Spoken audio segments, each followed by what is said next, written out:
जब हजरत मूसा 3 साल के थे तो फिरौन आपको अपनी गोद में लिए खेल रहा था। अचानक खेल खेल में आपने फिरौन को एक थप्पड़ मार दिया। यह देख फिरौन घबरा गया और सोचने लगा कि कहीं यही वह बच्चा तो नहीं जिसके बारे में बताया गया है कि वह उसकी सल्तनत के लिए खतरा बनेगा।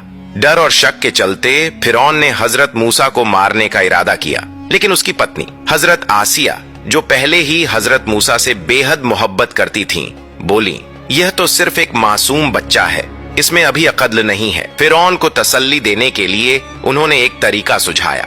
उन्होंने एक तरफ सोने चांदी और जवाहरात रखे और दूसरी तरफ जलते हुए अंगारे।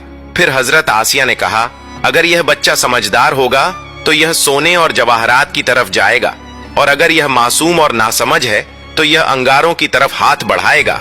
जब हजरत मूसा ने हाथ बढ़ाया तो वह सोने और जवाहरात की तरफ जाना चाह रहे थे, मगर उसी वक्त अल्लाह के हुक्म से हजरत जिब्राइल आ गए और उन्होंने आपका हाथ पकड़कर अंगारों की तरफ मोड़ दिया। हजरत मूसा ने एक जलता हुआ अंगारा उठाकर अपने मुंह में रख लिया, जिससे आपकी जुबान पर असर पड़ गया।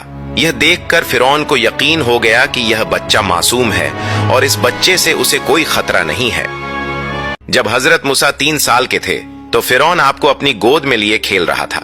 अचानक खेल खेल में आपने फिरौन को एक थप्पड़ मार दिया। यह देख फिरौन घबरा गया और सोचने लगा कि कहीं यही वह बच्चा तो नहीं जिसके बारे में बताया गया है कि वह उसकी सल्तनत के लिए खतरा बनेगा। डर और शक के चलते फिरौन ने हजरत मूसा को मारने का इरादा किया, लेकिन उसकी पत्नी हजरत आसिया, जो पहले ही हजरत मूसा से बेहद मोहब्बत करती थीं, बोली, यह तो सिर्फ एक मासूम बच्चा है, इसमें अभी अक्ल नहीं है। फिरौन को तसल्ली देने के लिए उन्होंने एक तरीका सुझाया।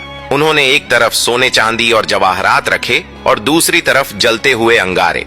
फिर हजरत आसिया ने कहा, अगर यह बच्चा समझदार होगा तो यह सोने और जवाहरात की तरफ जाएगा, और अगर यह मासूम और नासमझ है तो यह अंगारों की तरफ हाथ बढ़ाएगा। जब हजरत मूसा ने हाथ बढ़ाया तो वह सोने और जवाहरात की तरफ जाना चाह रहे थे, मगर उसी वक्त अल्लाह के हुक्म से हजरत जिब्राइल आ गए और उन्होंने आपका हाथ पकड़कर अंगारों की तरफ मोड़ दिया। हजरत मूसा ने एक जलता हुआ अंगारा उठाकर अपने मुंह में रख लिया, जिससे आपकी जुबान पर असर पड़ गया। यह देखकर फिरौन को यकीन हो गया कि यह बच्चा मासूम है और इस बच्चे से उसे कोई खतरा नहीं है। अल्लाहु अकबर वलिल्लाहिल हम्द।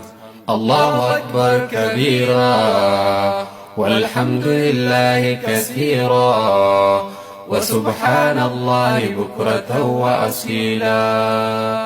ला ये पड़ा हुआ है फिरौन, ये देखो, ये है यहाँ पर पड़ा हुआ है फिरौन, और ये आज भी सोने के कपड़े पहना के इसको रखा हुआ है। सोने की सारी चीजें आप देखो, ये उस टाइम की सोने की घड़ी है जो इसके हाथ में है, और इसके पैरों में आज भी सोने की चप्पल है, और ये वो पलंग है, ये वो तख्त है जिसपे फिरौन बैठता था। भाई ये बिल्कुल वही सीन है जिस तरीके से मूसा अलैहिस्सलाम दरियाए नील में बह करके आए थे, तब फिरौन की वाइफ ने उनको उठाया था। ये देखो, ये इन्होंने वही कर रही है, कुछ इस तरीके से मूसा अलैहिस्सलाम को फिरौन की वाइफ ने पानी में से उठाया था, दरियाए नील में से। और कमाल की बात है कि ये दरियाए नील बिल्कुल वही है, असली है, जहाँ से उनको उठाया था मूसा अलैहिस्सलाम को। और इस शैतान के बारे में तो आपने सुना ही होगा। देखो, ये है मूसा अलैहिस्सलाम के वक्त का फिरौन, जो लोगों को तेल में सिकवा दिया करता था और खुदाई का दावा भरता था। तो ये होता है भाई पिरामिड्स के नीचे कुछ इस तरीके का रास्ता होता है जिसमें आप सीधे से खड़े होकर चल भी नहीं सकते हो। और भाई फिरौन के साथ इतना सारा माल मिला है, जब पिरामिड्स में से आप देख सकते हो, इसमें उसके लोहे के, सोने के, सब तरीके के यहाँ पर बर्तन हैं, उसके लेटने की सारी बेड वगैरह, चेयर वगैरह उस टाइम की, मतलब ये सारी चीजें अभी खजाने में मिली है